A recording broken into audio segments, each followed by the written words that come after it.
Hello everyone, welcome back to Target IES. I am Priyak Chandeshwal and we were studying DC machines. Okay, we have finished almost our 8 classes of half an hour each.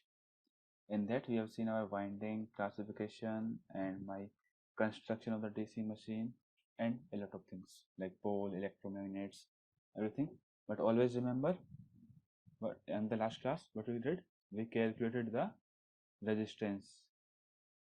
Okay, resistance of our armature. अगर Z में total number of conductors थे and there were a number of parallel paths, तो उसका resistance कितना आता है armature का, X Z by A square. Okay, I hope you remember it, नहीं तो आप प्रीवियस वीडियो देख सकते हो.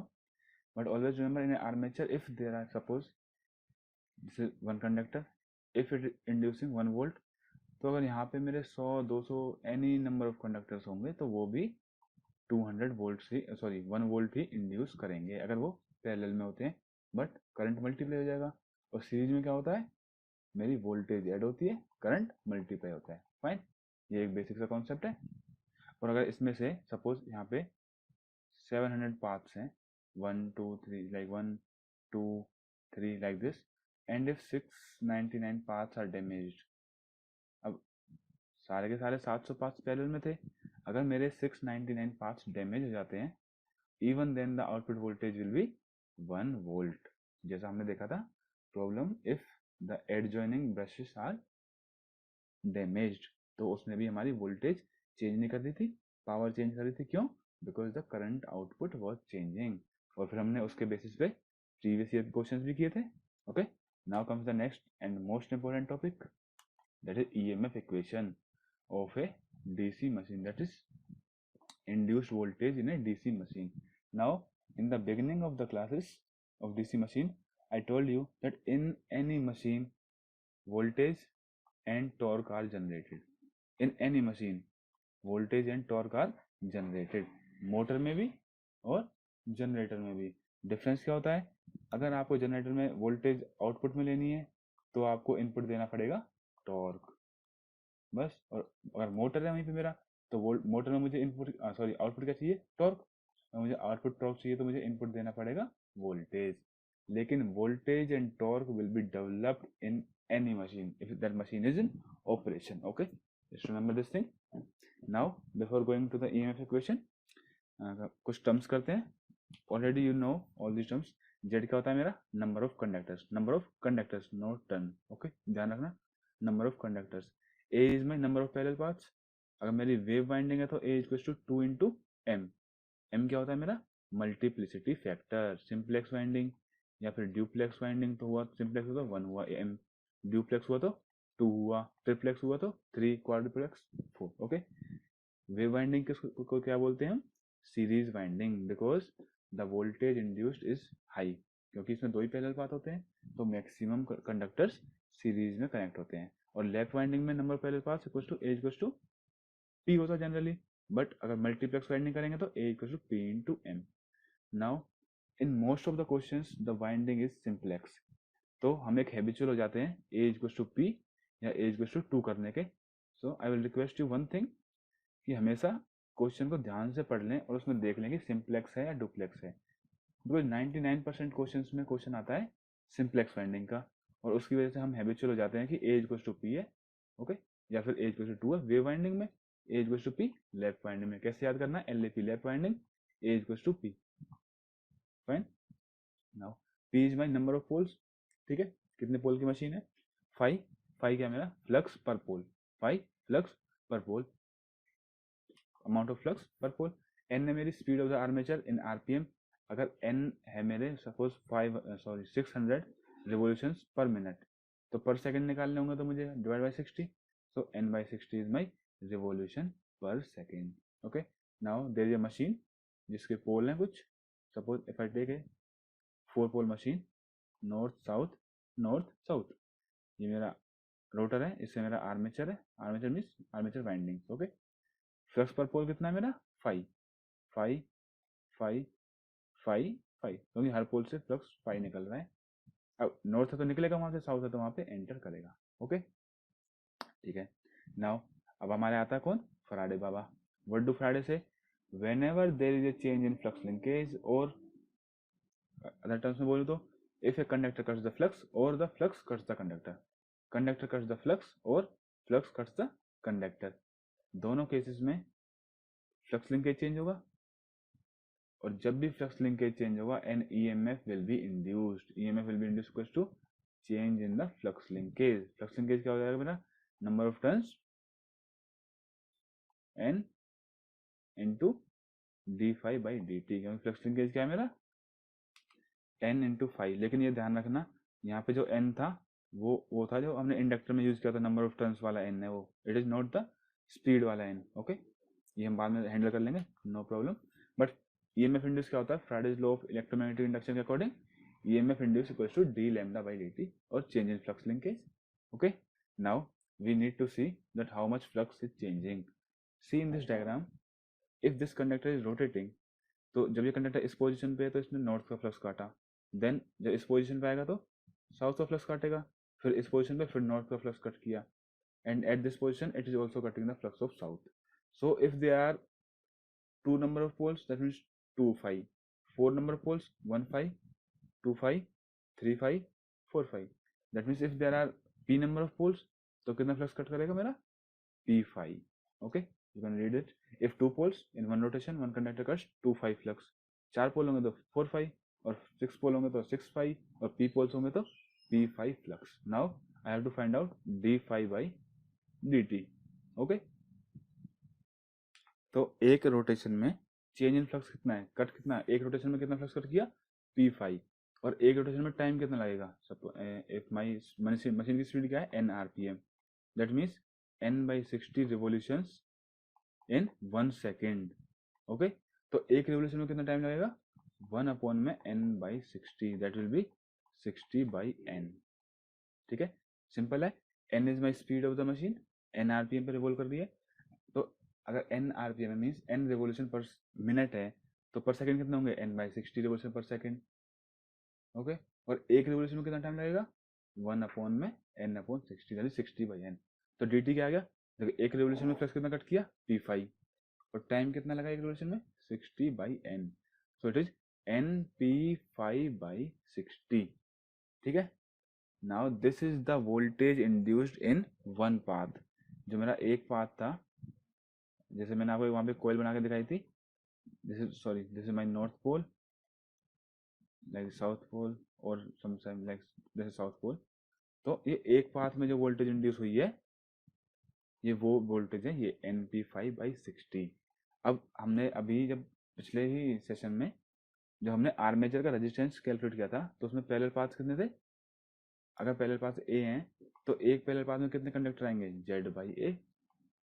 अगर z मेरे टोटल नंबर ऑफ कंडक्टर्स हैं, if z is the my total number of conductors और a number of parallel paths, तो एक पाथ में कितने कंडक्टर होंगे, z/a। सपोज 100 कंडक्टर्स है मेरे पास और मेरे पास 4 पैरेलल पाथ है, तो आप एक पाथ में कितने कंडक्टर डालोगे, 25 25 25 लाइक दिस, z/a होंगे।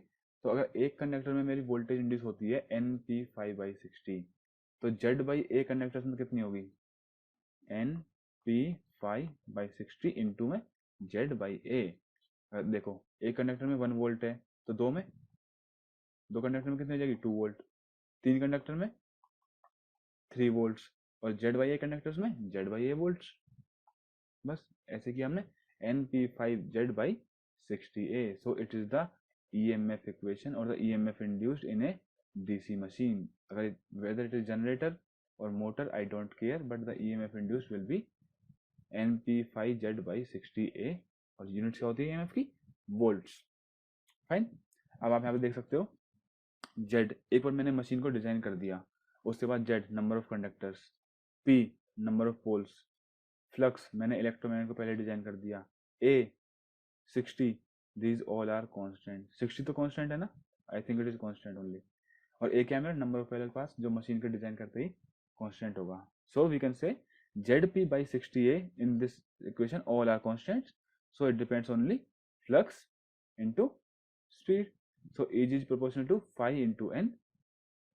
बस ये सब तो कांस्टेंट आ गया, बोल दो k बोल देते इसे, तो Eg equal to k phi n, तो Eg proportional to phi into n। मैं 2 लिखूंगा तो 5 N2, और मैं 1 लिखूंगा तो 5 N1, दोनों को डिवाइड कर दो, एक ये रिलेशन आ जाएगा। ओके, तो sometimes question is asked in this form, like I will tell you one previous year question. तो इसमें क्वेश्चन किस फॉर्म का आएगा मेरा, जैसे आपको दो केस दे देंगे, EG2 EG1 दे देंगे, and may be they will ask N2 और N1, और अगर N2 N1 देंगे तो 5 to 5 1 के बीच का रिलेशन पूछ सकते हैं। बट अगर इसमें मेरा फ्लक्स कांस्टेंट होगा, दैट मीन्स अगर मेरा 5 2 इक्वल्स टू 5 1 है, ठीक है, in both the case flux is constant, then EG2 by EG1 equals to N2 by N1, that means if speed is high तो EMF induce will also high. और अगर आप logically देखोगे इस चीज को, तो अगर स्पीड हाई है तो means more flux is cutting per rotation. Okay, now see this question. It is a previous year question. The induced EMF of a DC machine running at 750 rpm, that means N1 750 rpm, ठीक है। Data को तुरंत mine करना सीखो। EG1 220 volts, okay। The percentage increase in the field flux means 5 कुछ increase किया होगा हमने, पहले 5 1 है, ओके।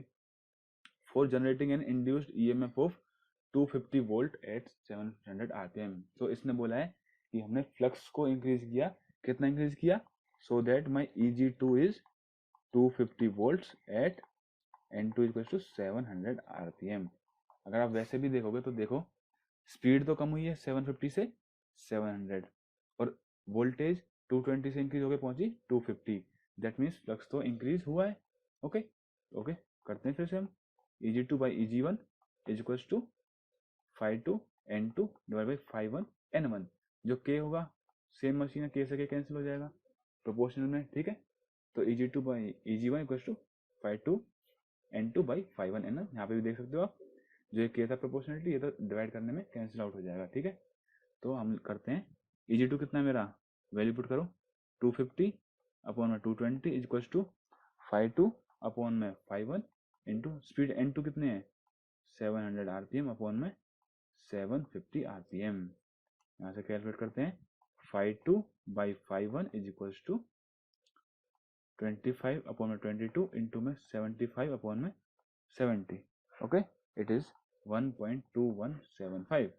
तो अगर मैं यहाँ से देखूँ, एक तो now you should be so quick कि अगर 5 by 5 आया मेरा 1.2175, तो आपको सीधा बोल देना है कि 21.75% फ्लक्स इंक्रीज हुआ है, ठीक है। अगर नहीं आता तो मैं सिखा देता हूँ एक बार, 5 इक्वल्स टू 1.2175 टाइम्स ऑफ 5 1, ठीक है। अगर मेरे को परसेंटेज चेंज देखना है फ्लक्स में, परसेंटेज चेंज इन फ्लक्स, तो मैं वो कैसे देखूंगा, 5 माइनस 5 अपॉन में 5 इंटू में 100%, ऐसे करूंगा ना, क्या होगा 1.2175 माइनस का 5 अपॉन में 5 इंटू में 100%, तो 1.2175 में से 5 जाएगा तो क्या बचेगा 0.2175 अपॉन में 5 इंटू में 100%। अब मेरा 5 से 5 कैंसिल, क्या आएगा मेरा 21.75% increase. Now you must remember one thing, if my initial flux in machine is 5 ठीक है। अगर मैं बोलता हूँ कि मैंने फ्लक्स को इंक्रीज किया 10%, इसका मतलब 1.1051 हो गया न्यू फ्लक्स। अगर मैंने बोला मैंने इंक्रीज किया 21%, तो 1.21 टाइम्स 5 हो गया 52। मैंने बोला मैंने इंक्रीज किया 50%, 1.5051। मैंने बोला मैंने रिड्यूस किया 10%, 0.9051। मैंने बोला मैंने रिड्यूस किया 1%, 0.9951। मैंने बोला मैंने रिड्यूस किया 40%, 0.6051, ठीक है। ये अब आपको डायरेक्टली लिखना आना चाहिए।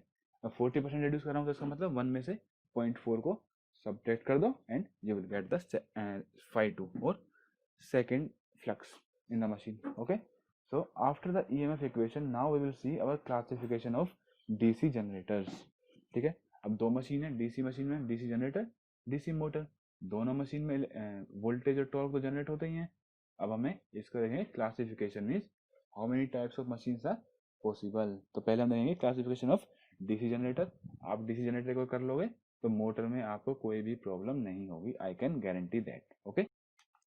सी दिस टेबल ये मैंने हॉरिजॉन्टली बनाई है तो कंप्लीट आई नहीं है इसमें, we will see in this table, okay. This is my DC generator, एक मेरा डीसी जनरेटर है। नाउ अब जनरेटर में होता क्या क्या है, एक तो होता है फ्लक्स, कुछ नंबर ऑफ पोल्स होते हैं मेरे, ओके, अब ये प्रोड्यूस करते हैं फाई फ्लक्स। अब ये किस तरीके से फ्लक्स प्रोड्यूस करते हैं उसके बेसिस पे मेरे तीन क्लासिफिकेशन है। That is permanent magnet, means जो ये मेरे नॉर्थ साउथ पोल हैं इनको मैं परमानेंट मैग्नेट से रिप्लेस कर दूं। सेकंड है सेपरेटली एक्साइटेड, सेपरेटली मीन्स जो मेरी फील्ड वाइंडिंग है उसको मैं अलग से सेपरेटली उस पर मैं एक वोल्टेज लगा रहा हूँ, वी वोल्टेज, ठीक है, और ये मेरा आर्मेचर है, ओके। आर्मेचर को हम ऐसे शो कर देते हैं। तो मैंने फील्ड में बिल्कुल अलग से सप्लाई दी, सेपरेटली एक्साइटेड। एडवांटेज क्या होता है, डिसएडवांटेज क्या होता है वो हम देखेंगे, don't worry. And my third is self excited, self means खुद एक्साइट कर रहा है, इसका मतलब उसे कोई भी एडिशनल पावर सोर्स की रिक्वायरमेंट नहीं है। मतलब क्या होगा, इट मीन्स कि उसका जो आर्मेचर जो वोल्टेज जनरेट कर रहा है उसी वोल्टेज को वो उसमें लगा रहा है। Now for the voltage build up in this condition there are number of necessary conditions which are very important, but one by one हम उन्हें देखेंगे, डोंट वरी। अभी पहले क्लासिफिकेशन कंप्लीट करते हैं। तो सेल्फ एक्साइटेशन में क्या होगा, शंट एक्साइटेशन, सीरीज, कंपाउंड। अब शंट में क्या होगा कि फील्ड वाइंडिंग शंट में आ जाएगी, सीरीज में क्या होगा, सीरीज में फील्ड वाइंडिंग सीरीज में आ जाएगी, कंपाउंड में क्या होगा, कुछ वाइंडिंग सीरीज में आएगी और कुछ वाइंडिंग पैरेलल में आ जाएगी। अब उसी के बेसिस पे कि मेरा ये जो पैरेलल वाइंडिंग है शंट वाइंडिंग, ये फील्ड वाइंडिंग जो सीरीज वाइंडिंग और आर्मेचर दोनों के क्रॉस है, तो यहाँ पे इसको हम बोलते हैं लॉन्ग शंट। ध्यान रखना लॉन्ग शंट का मतलब जो मेरा शंट है वो आर्मेचर को भी कवर कर रहा है और फील्ड वाइंडिंग को भी कवर कर रहा है, तो इसको हम बोलते हैं लॉन्ग शंट, ठीक है। कम देखो, शंट क्या हुआ जिसमें फील्ड वाइंडिंग शंट में है, सीरीज क्या हुआ जिसमें फील्ड वाइंडिंग मेरी सीरीज में है, इस तरह से, जिसमें सीरीज एक्साइटेशन, ओके। कंपाउंड में क्या होगा, दोनों के दोनों एक्साइटेशन है, सीरीज भी है शंट भी है। अब सीरीज वाइंडिंग और शंट वाइंडिंग को कैसे कनेक्ट करते हैं, इसके बेसिस पे long shunt short shunt. Long shunt में क्या है, जो फील्ड वाइंडिंग है वो आर्मेचर आर्मेचर और सीरीज वाइंडिंग दोनों के अक्रॉस लगी हुई है। बट शॉर्ट शंट में क्या होगा, शॉर्ट शंट में शंट छोटा होगा, तो ये मेरी फील्ड वाइंडिंग है, तो ये आर्मेचर है, तो यहीं पे मेरी शंट वाइंडिंग कनेक्ट होगी। आई होप यू गॉट इट, ठीक है। ये शॉर्ट शंट है, ये लॉन्ग शंट है। याद करने के लिए, याद रखने के लिए याद रखना कि long shunt means the shunt winding is long, तो लॉन्ग है तो दोनों के अक्रॉस आ गई वो, आर्मेचर भी और फील्ड वाइंडिंग भी। नाउ अब देखो, दो वाइंडिंग है तो दो फ्लक्स जनरेट होंगे, एक शंट का फ्लक्स एक सीरीज का फ्लक्स। अब उन दोनों के कॉन्फ़िगरेशन होते हैं क्यूमुलेटिव डिफरेंशियल। क्यूमुलेटिव में क्या होता है कि शंट का flux is in addition to the series flux. Differential में सब्ट्रैक्शन होता है, शंट माइनस का सीरीज, नेट फ्लक्स जो होता है मेरा, सॉरी ये आर नहीं है, ये फाई है, फ्लक्स, ओके। फ्लक्स जो फाई नेट है मेरा, डिफरेंशियल में माइनस होता है और क्यूमुलेटिव में दोनों का प्लस होता है। ऐसा ही यहाँ पे अब लॉन्ग शंट के दो कॉन्फ़िगरेशन और शॉर्ट शंट के दो हो गए। अब क्यूमुलेटिव में जो हम सीरीज वाइंडिंग होती है उसके अक्रॉस करंट को वेरी करके जो अपने वी आई कैरेक्टरिस्टिक्स हैं उनको over compound, flat, under compound और लेवल कंपाउंड में कर सकते हैं। ये कैसे करते हैं, don't worry, you will see, but this is the classification of my DC generators. I hope you are clear with the classification. कुछ भी नहीं है, बस एक बार देखना है, फ्लक्स के बेसिस पे करना है बस। परमानेंट मैग्नेट, जिसमें परमानेंट मैग्नेट चीज हो, सेपरेटली एक्साइटेड, एक सेपरेट सप्लाई है। सेल्फ एक्साइटेड मीन्स अपनी वोल्टेज जनरेट करके उसी से अपने आप की फील्ड वाइंडिंग को वो करंट सप्लाई कर रहा है to generate the required working flux, okay. Shunt, series, compound हो गया। फिर कंपाउंड में क्या होता है मेरा, शंट वाइंडिंग भी है, सीरीज वाइंडिंग भी है, तो उसमें दो confusion, long shunt, short shunt. दोनों केस में क्यूमुलेटिव, डिफरेंशियल। क्यूमुलेटिव में क्या होता है कि सीरीज वाइंडिंग और शंट वाइंडिंग दोनों का फ्लक्स एडिटिव इन नेचर, और शंट सॉरी डिफरेंशियल में क्या होता है कि जो सीरीज वाइंडिंग होती है उसका फ्लक्स मेरे शंट वाइंडिंग के फ्लक्स को अपोज करता है। अब उसके बेस पे फिर क्यूमुलेटिव में जो होता है, जो सीरीज वाइंडिंग है उसके अक्रॉस करंट को वेरी करा के, this is my series winding suppose, okay, it is a, suppose it is a, कौन सा शंट हुआ ये बताओ, शंट लंबा है तो लॉन्ग शंट हुआ ये। तो इसमें मैं इसके अक्रॉस एक रेजिस्टेंस लगा के उसका रेजिस्टेंस वेरिएबल करके इस सीरीज वाइंडिंग के अक्रॉस करंट को वेरी करता हूँ, जिससे मेरा फाई एस सी वेरी करता है। अब मेरा फाई एस सी वेरी करेगा तो मेरा net flux in the machine very करेगा, और नेट फ्लक्स मशीन में वेरी करेगा तो मेरा ईएमएफ वेरी करेगा। तो इसी वाइंडिंग में करंट को रेगुलेट करके मैं over compounded characteristics, flat, level और अंडर कंपाउंडेड कैरेक्टरिस्टिक्स ऑब्टेन करता हूँ। कोई भी बड़ी बात नहीं है, we will do it slowly slowly, don't worry. तो पहले हम देखते हैं सबसे पहला परमानेंट मैग्नेट। हमने जब डीसी मशीन की कंस्ट्रक्शन पढ़ी थी तो उसमें हमने पढ़ा था परमानेंट मैग्नेट किस किस से बनी होती है, नियोडीमियम, ओके, नियोडीमियम मैंने बताया था very strong, vanadium, chromium, molybdenum, okay, may be nickel, इनके सबके एलॉय, ठीक है। बट लाइक एक एलॉय क्या होता है, क्यूनाइफ, है ना, वो एक होता है magnet. But the problem with the permanent magnet is that with the passage of time, with the passage of time my flux की जो स्ट्रेंथ होती है वो रिड्यूस कर जाती है, the strength of the flux और the amount of flux reduces over the time. तो आपको क्या करना पड़ेगा, पूरी की पूरी मैग्नेट निकाल के रिप्लेस करनी पड़ेगी, which is not an easy task, okay. My second thing is, जब मेरा आर्मेचर लोड होता है तो उसमें आर्मेचर में जब आर्मेचर के कंडक्टर से फ्लक्स पास करेगा, सॉरी करंट पास करेगा, तो आर्मेचर के कंडक्टर भी एक कोयल की तरह है, उसमें डीसी मशीन है, क्लोज वाइंडिंग है, तो ये भी कुछ ना कुछ फ्लक्स प्रोड्यूस करेंगे, ठीक है। अब इस फ्लक्स से भी मेरे फील्ड फ्लक्स पे कुछ ना कुछ इफेक्ट आएगा, उसको हम बोल देते हैं armature reaction. Don't worry, we will study it, but इतना याद रखो बस, आर्मेचर में करंट फ्लो करेगा तो आर्मेचर भी फ्लक्स बनाएगा। अब दो फ्लक्स हो जाएंगे मशीन के अंदर, आर्मेचर का फ्लक्स एंड फील्ड का फ्लक्स, तो दो फ्लक्स रहेंगे तो मीन्स आर्मेचर रिएक्शन होगा, तो उससे भी मेरे परमानेंट मैग्नेट के फ्लक्स में प्रॉब्लम आती है, because permanent magnet are not so strong कि वो इतना फ्लक्स प्रोड्यूस कर दें कि आर्मेचर रिएक्शन को ओवरकम कर दें, ठीक है। तो मैंने आपको बताया परमानेंट मैग्नेट ये है, neodymium, vanadium, chromium, molybdenum, nickel.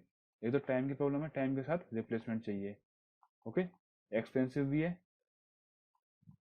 Expensive भी है, and can't counter armature reaction effectively, armature reaction effectively, okay. तो इसके ये डिसएडवांटेज हो गए, लेकिन एडवांटेज क्या है कि कोई भी हमें फील्ड में वाइंडिंग नहीं लगानी, ना हमारा कॉपर यूज हो रहा, and we don't have to care about anything, okay.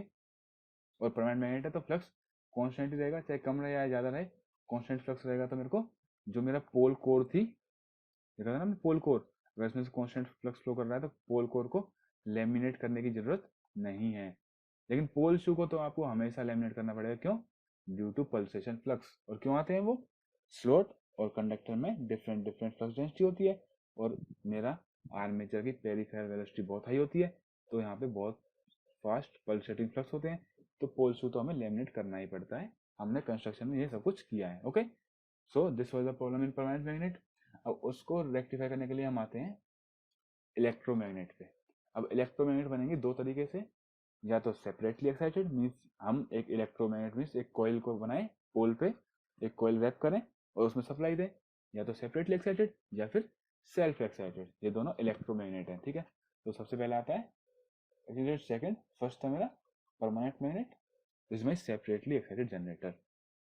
क्या है, यहाँ पे आपको एक फील्ड वाइंडिंग दिख रही होगी, इसमें मैंने डीसी सप्लाई लगाया, ये मेरा आर्मेचर है एंड इट इज, और आर्मेचर से करंट जा रहा है।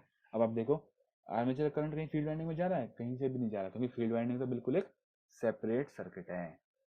Now you see one thing, armature में क्या है, आर्मेचर में है क्या, एक मेरे ब्रश करंट कलेक्ट कर रहे हैं, और इसके अंदर मेरे कंडक्टर्स हैं, like this, okay, this my brush, like this, conductors हैं बस। अब कंडक्टर किसके हैं, कॉपर के। अब कॉपर तो सुपर कंडक्टर नहीं है, इसका कुछ ना कुछ रेजिस्टेंस होगा, so the combined resistance of the armature is Ra equals to x into में z अपॉन में a स्क्वायर, लास्ट सेशन में किया था, ठीक है। तो कुछ ना कुछ रेजिस्टेंस है आर्मेचर का, फिर जब इसमें करंट फ्लो करेगा तो कुछ ना कुछ ड्रॉप भी आएगा, प्लस माइनस में आई आर, आर्मेचर जो आर्मेचर के कंडक्टर हैं उनके रेजिस्टेंस में ड्रॉप होगा कुछ I into R A. Second thing, मैंने आपको बताया था ब्रश का मटेरियल क्या होता है, लाइक कॉपर है या फिर कार्बन ब्रश है, कुछ भी ब्रश है तो उस ब्रश का भी कुछ ना कुछ रेजिस्टेंस होगा, या फिर जब ब्रश कलेक्ट करेगा तो इस ब्रश के अक्रॉस भी वोल्टेज ड्रॉप होगी, okay. Now see one thing, अगर मैं इनको अलग अलग सेपरेटली दिखा देता हूँ, लाइक ये मेरा आर्मेचर है, यहाँ पे मेरा वोल्टेज जनरेट हुई, तो ये मेरा आर ए है, आर्मेचर रेजिस्टेंस, और यहाँ पे कहीं मैं एक चीज शो कर देता हूँ, brush drop, this is my easy, this is my terminal voltage V. Easy क्या है, generated voltage in the machine. अगर मेरी मशीन जनरेटर है तो करंट सप्लाई करेगी, आइए आप KVL लगा सकते हो, V will be equal to Eg minus में IaRa और माइनस में ब्रश रेजिस्टेंस ड्रॉप। ब्रश का कभी भी आपको रेजिस्टेंस गिवन नहीं होगा, सिर्फ बोल देंगे द ड्रॉप इज 1 वोल्ट पर ब्रश और द ड्रॉप इज 2 वोल्ट पर ब्रश, ऐसे बोल देंगे। ठीक है, तो आपको देखना पड़ेगा कि दो एक आर्मेचर से करंट लेने के लिए कितने ब्रश आते हैं यहाँ पे हमारे, 2 ब्रश, क्योंकि एक से करंट आएगा और एक से करंट वापस आर्मेचर में एंटर करेगा, तो हमेशा 2 ब्रश सीरीज में होते हैं। अगर 1 वोल्ट पर ब्रश दे दिया तो टोटल ड्रॉप कितना हो जाएगा, ब्रश रेजिस्टेंस में कितना ड्रॉप हो जाएगा, 2 वोल्ट का। अगर 2 वोल्ट पर ब्रश देंगे तो 4 वोल्ट का ब्रश ड्रॉप होगा। तो this is my terminal voltage Eg minus में IaRa माइनस में ब्रश रेजिस्टेंस ड्रॉप। ओके, तो बट इसका एडवांटेज क्या होगा और डिसएडवांटेज क्या होगा। देखो, हमने क्या बनाया, एक DC जनरेटर, लेकिन एक DC जनरेटर को ऑपरेट करने के लिए हमें एक DC सप्लाई चाहिए। अगर हमारे पास DC सप्लाई थी तो हम भाई जनरेटर क्यों बना रहे हैं, उसी से काम चला लेते हैं अपने से। So it is the main issue. अगर हमारे पास DC सप्लाई है तो हम क्यों DC जनरेटर बना रहे हैं, उसी से यूज कर लो। अगर अप डाउन करना है आपको तो चॉपर लगा लो, पावर इलेक्ट्रॉनिक्स में चले जाओ। ठीक है, so this is one disadvantage. But advantage क्या है कि अगर मेरा टर्मिनल वोल्टेज वेरी करता है, कब वेरी करेगा मेरा टर्मिनल वोल्टेज, जब मेरा आर्मेचर करंट इंक्रीज करेगा या डिक्रीज करेगा तो मेरा ये ड्रॉप चेंज होगा। अगर ये ड्रॉप चेंज होगा तो सपोज मेरी स्पीड कांस्टेंट है, फ्लक्स कांस्टेंट है, तो Eg कांस्टेंट है। ब्रश रेजिस्टेंस ड्रॉप मैंने आपको बताया 1 वोल्ट पर ब्रश या 2 वोल्ट पर ब्रश, तो अगर मेरा Ia इंक्रीज होता है तो मेरा V डिक्रीज होगा। लेकिन उस V का डिक्रीज होने से मेरे इस जो सेपरेटली एक्साइटेड सर्किट है इसकी DC वोल्टेज पे कोई भी फर्क नहीं पड़ेगा। ये मेरा एक एडवांटेज है, that my field flux is virtually constant over the entire range of load current. क्या एडवांटेज है मेरा, my field flux is virtually constant, so you can read it, my field flux is virtually constant against any variation of terminal voltage of the machine। But मैंने बोला virtually constant क्योंकि मैं यहाँ पे armature reaction वाले effect को नहीं ले रहा हूँ। ठीक है, मैंने सिर्फ आपको ये बताया कि अगर मेरी टर्मिनल वोल्टेज वेरी भी करती है तो मेरा फील्ड फ्लक्स वेरी नहीं करेगा। ओके, क्योंकि इसमें हमने एक सेपरेट सप्लाई दी है, it is a separate circuit. Now अब इसमें प्रॉब्लम क्या थी कि सेपरेट DC सोर्स चाहिए, उसको हटाने के लिए हम आ गए शंट जनरेटर। अब एक तो था सेपरेटली एक्साइटेड, ठीक है, एक था परमानेंट मैग्नेट, एक था शंट, एक था सीरीज। तो शंट और सीरीज देख लेते हैं हम, उसके बाद ब्रेक लेंगे। ओके, तो this is my shunt generator. अब शंट में क्या होगा, मेरी जो फील्ड वाइंडिंग है वो पैरेलल में आ जाएगी। Okay, now for the voltage buildup there are number of conditions, और से 6 conditions should be satisfied for developing voltage in the initial phase। जब हम रोटेट करेंगे, देखो मशीन अगर स्टेशनरी पड़ी है तो 0 वोल्ट है, जब रोटेट करेंगे मशीन को तो वोल्टेज बिल्डअप होगी, तो वो बिल्डअप सही डायरेक्शन में हो और बिल्डअप हो, पॉसिबल हो, उसके लिए हमारी 6 कंडीशन है। Don't worry, one by one देखेंगे, very easy, very simple. Okay, but before that let me tell you one concept.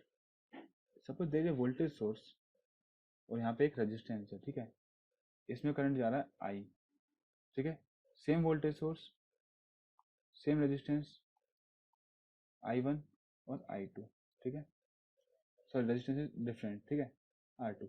Copper loss कितना होगा, I1 का square into R, copper loss I2 का स्क्वायर इंटू R। अगर मैं आपको यहाँ से पूछूं दोनों केसेस में वोल्टेज कांस्टेंट 100 वोल्ट्स, 100 वोल्ट्स, दोनों केस में मैंने वोल्टेज को रखा कांस्टेंट, तो आप मुझे बताओ कि कौन से केस में मेरा कॉपर लॉस ज़्यादा होगा। अगर मैं I1 square R, I2 square R, अगर मैं यहाँ से रेजिस्टेंस को इंक्रीज करता हूँ तो कॉपर लॉस मेरा घटेगा या बढ़ेगा, बताओ। अगर मैंने यहाँ से रेजिस्टेंस को इंक्रीज किया तो अगर आप सोचोगे कि रेजिस्टेंस इंक्रीज हुआ मतलब R इंक्रीज हुआ तो कॉपर लॉस तो बढ़ गया, लेकिन फिर आपके मन में एक चीज़ और स्ट्राइक करेगी कि अगर मेरा रेजिस्टेंस बढ़ा है तो मेरा करंट भी तो घटा है, इसका मतलब मेरा घट गया। फिर आप देखोगे यार रेजिस्टेंस बढ़ गया, करंट घट गया, ओवरऑल कॉपर लॉस पे क्या इफेक्ट पड़ा। तो इस तरह से मॉनिटर करना होता है गलत। आपको कंपेयर करना है तो उसमें सिर्फ एक चीज वेरिएबल होनी चाहिए। यहाँ पे तो करंट भी वेरिएबल है और रेजिस्टेंस भी वेरिएबल है, मैं रेजिस्टेंस को चेंज कर रहा हूँ तो करंट भी चेंज हो रहा है मेरा। That's why you can not compare in this condition. What will be my copper loss, V square by R, ये भी तो एक फॉर्मूला है।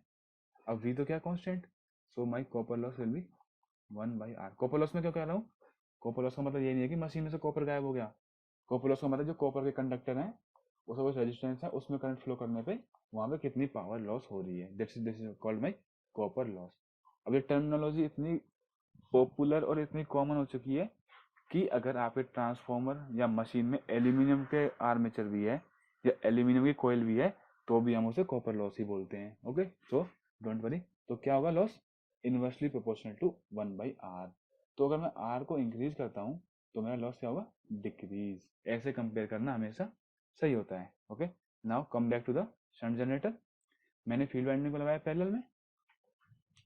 अगर मैं चाहता हूँ कि मेरे फील्ड वाइंडिंग में पावर लॉस कम हो तो मुझे क्या करना पड़ेगा? वोल्टेज तो हाई है, power loss proportional to 1/r, क्योंकि पूरी की पूरी terminal voltage, you see in the diagram, पूरी की पूरी टर्मिनल वोल्टेज मेरी फील्ड वाइंडिंग के क्रॉस लगी हुई है, तो my resistance should be very very high. Plus एक और चीज, अगर मेरा रेजिस्टेंस लो होगा, अगर मेरा रेजिस्टेंस लो होगा तो करंट क्या होगा इसमें? फील्ड वाइंडिंग में high. High current means high risk. ठीक है, मुझे कॉपर के कंडक्टर का क्रॉस सेक्शन एरिया बढ़ाना पड़ेगा एंड लॉट ऑफ डिफिकल्टीज। तो इसलिए हम शंट में क्या करते हैं? हम शंट में हमेशा हाई रेजिस्टेंस यूज करते हैं। दो एडवांटेज है, पावर लॉस कम और सेकेंडली हैंडलिंग इजी, करंट को कंट्रोल करना है। डीसी मोटर का जो एक सबसे बिगेस्ट एडवांटेज है over the induction motor is its speed control characteristics. इसमें हम स्पीड को बहुत ही प्रिसाइजली कंट्रोल कर सकते हैं, और उसे कंट्रोल कैसे करते हैं? हम फील्ड फ्लक्स को यूज करके।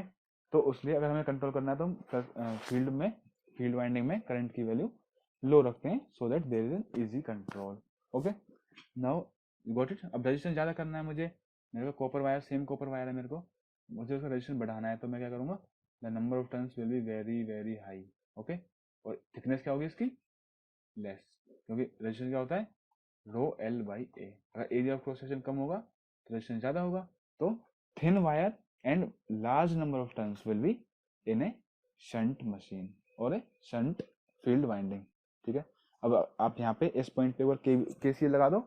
इनकमिंग करंट कितना है? आई ए, और जा कितना रहा है? आई एफ और I L. I A equals to I L plus I F. I F क्या है? मेरा आई शंट, जो शंट में जा रहा है वही आई एस है, आई एस एच भी वही है, और मेरा आई एफ भी वही है, सेम है। ठीक है, अब यहाँ पे अगर आप लगाओगे सॉरी केवीएल तो जनरेटेड वोल्टेज इजी है, उसके बाद ड्रॉप कहाँ होगा बताओ? एक तो आर्मेचर रेजिस्टेंस में ड्रॉप होगा आई ए आर ए, और कौन सा ड्रॉप होगा? दूसरा brush resistance drop, V equals to EG minus I A R A minus का ब्रश रेजिस्टेंस ड्रॉप। ठीक है, huge number of turns, we want to handle low current, control अच्छा होगा, प्लस आरएसएच बढ़ाना है। आरएसएच क्यों बढ़ाना है? क्योंकि पावर लॉस क्या है? वोल्टेज तो कांस्टेंट होगी, ऑलमोस्ट कांस्टेंट है टर्मिनल वोल्टेज। तो अगर आपका 220 अगर आपका 220 वोल्ट का जनरेटर है तो वो कितनी वोल्टेज सप्लाई करेगा? 280 इंटू 222 हार्डली।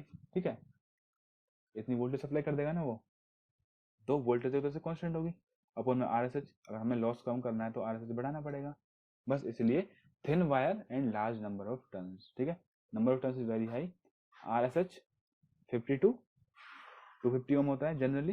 ठीक है, ओके, तो हमने क्या किया था शंट वाइंडिंग में? हमने रेजिस्टेंस को वेरी हाई रखा था, और रेजिस्टेंस हाई था तो मेरा I square R losses are reduced. I square R losses बोल दो या फिर V square by R, loss तो वही है जो उस वाइंडिंग में हो रहा है।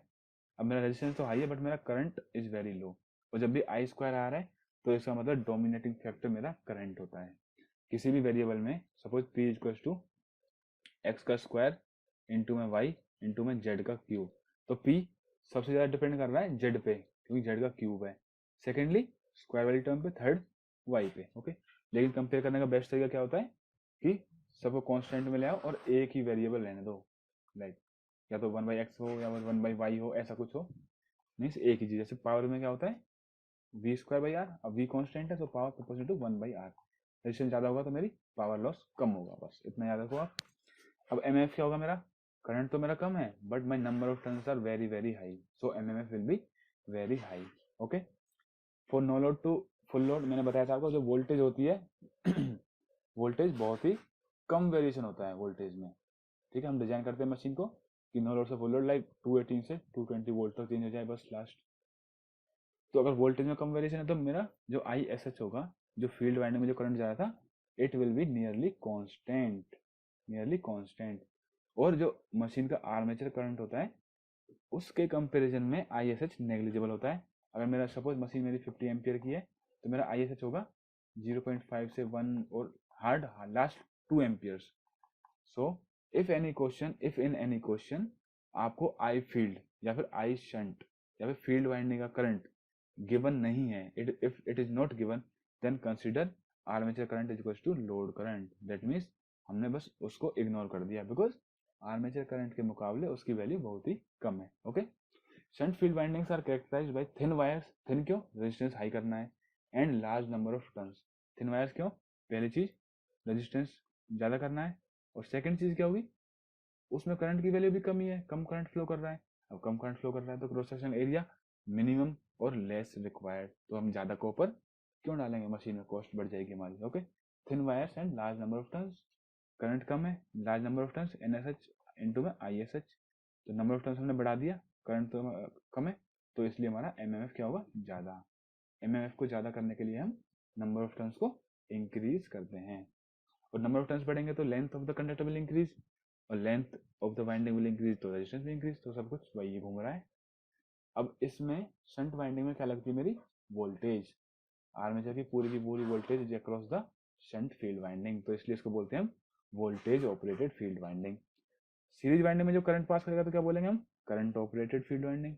यहाँ पे क्या बोल रहे हैं, voltage operated field winding. So as current rating of field winding is low, current rating तो बहुत कम है, बहुत कम करंट फ्लो कर रहा है फील्ड वाइंडिंग में, so thick wires are not required. Okay, now I hope you are clear with the shunt generator. इसे characteristics कैसे करने हैं, आर्मेचर रिएक्शन इफेक्ट, वो सब हम देखेंगे, डोंट वरी। अभी हम सिर्फ एक बेसिक क्लासिफिकेशन कर रहे हैं और किस में करंट कैसे वेरी करता है। Okay, now the next is series bound generator, इसे हम नेक्स्ट क्लास में स्टार्ट करेंगे।